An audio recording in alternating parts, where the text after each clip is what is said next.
Imagine you step onto a plane, heart racing with excitement for the adventure ahead.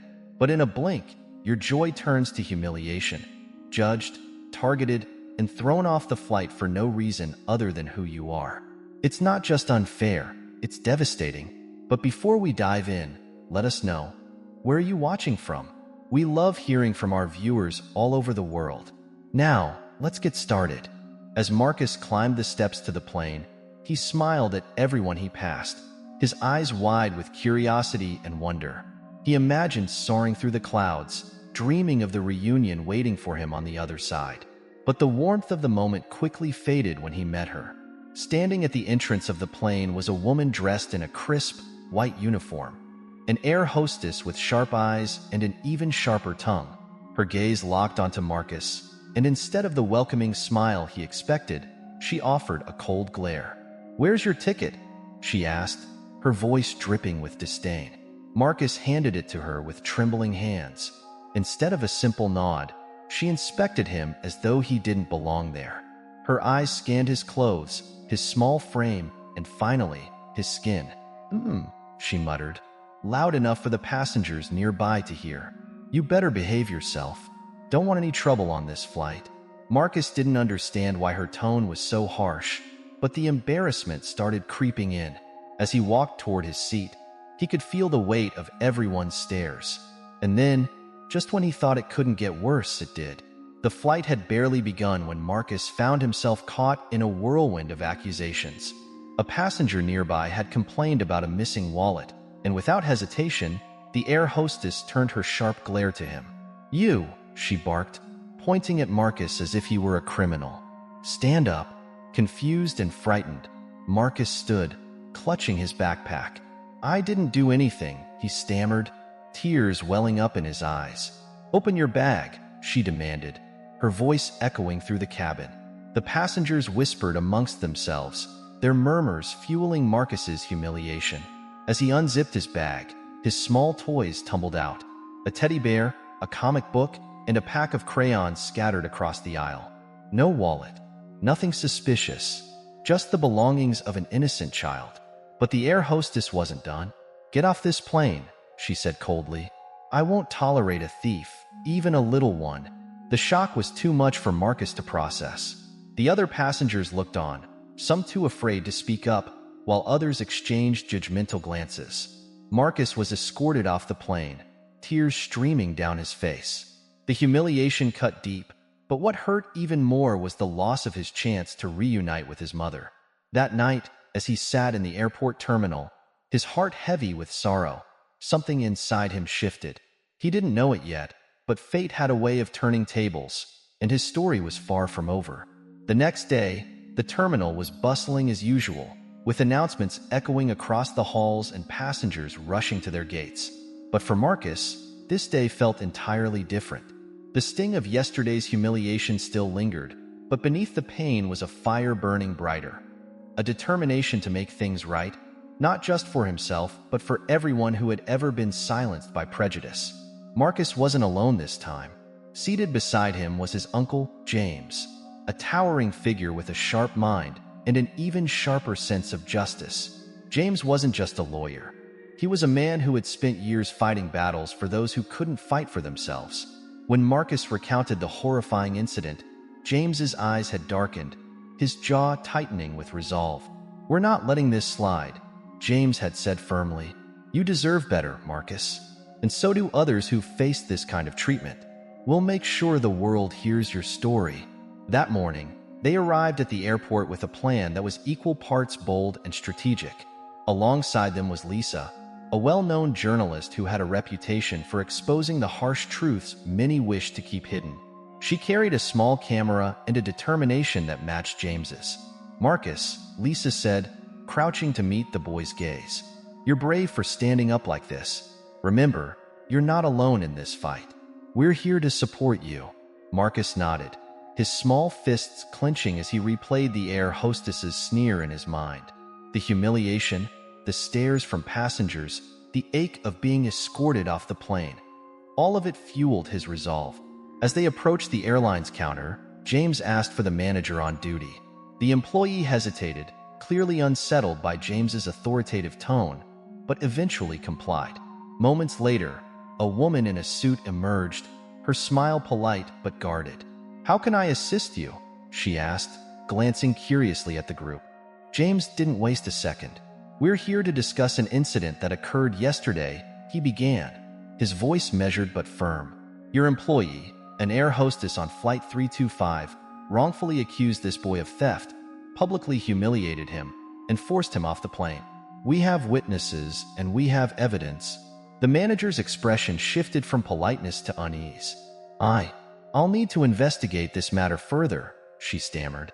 "Oh, you'll investigate. All right," James replied, his tone cutting like a blade. "But first, we're going to ensure that everyone in this terminal and beyond knows exactly what happened." As if on cue, Lisa began recording. She spoke directly into the camera, her voice steady and impassioned. "Yesterday, a young boy was targeted and humiliated on this airline because of nothing more than baseless prejudice. Today, we're here to hold those responsible accountable. Stay tuned as we bring you the full story." By now, a small crowd had begun to gather, drawn by the tension and Lisa's commanding presence.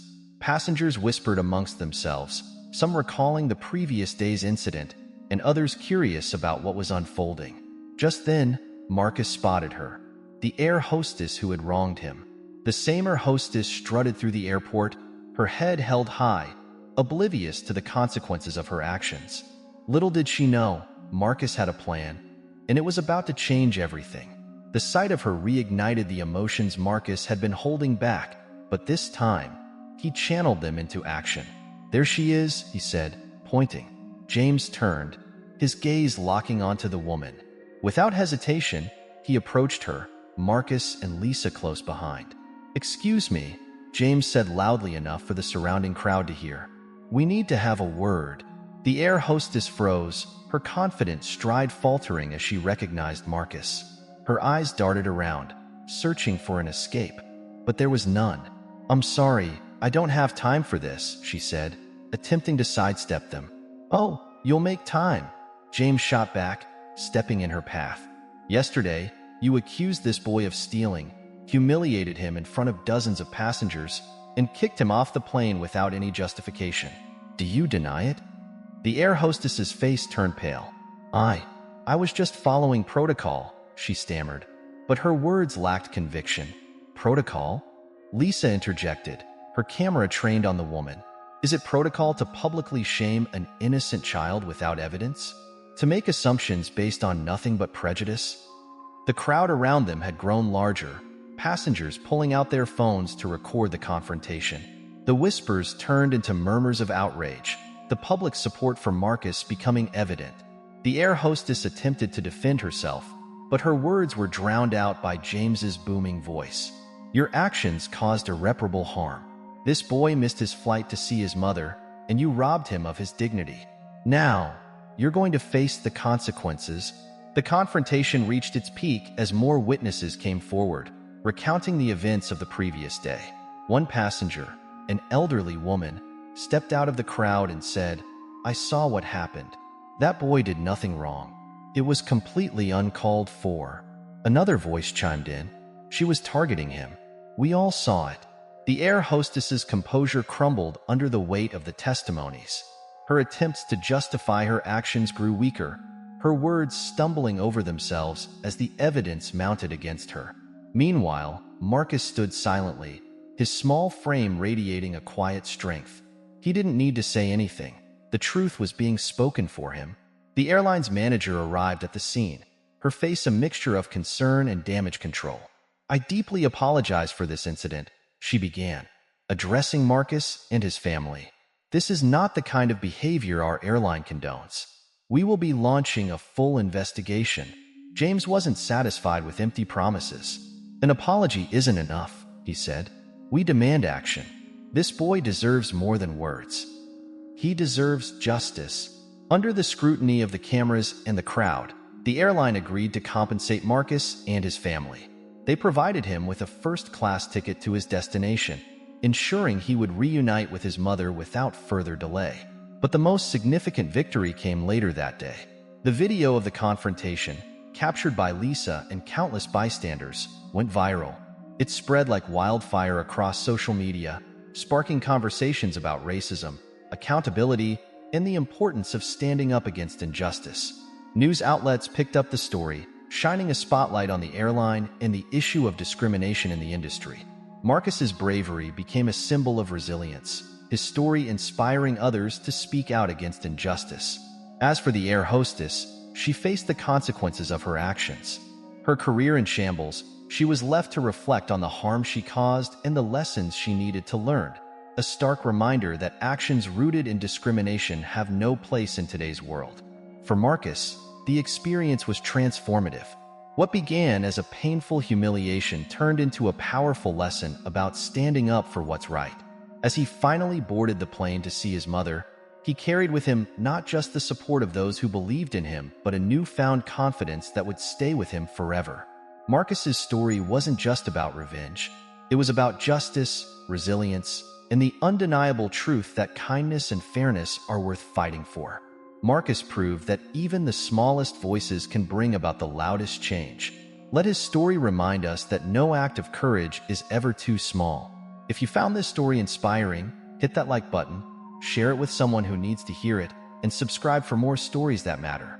Together, we can make the world a better place. Thanks for watching. See you soon.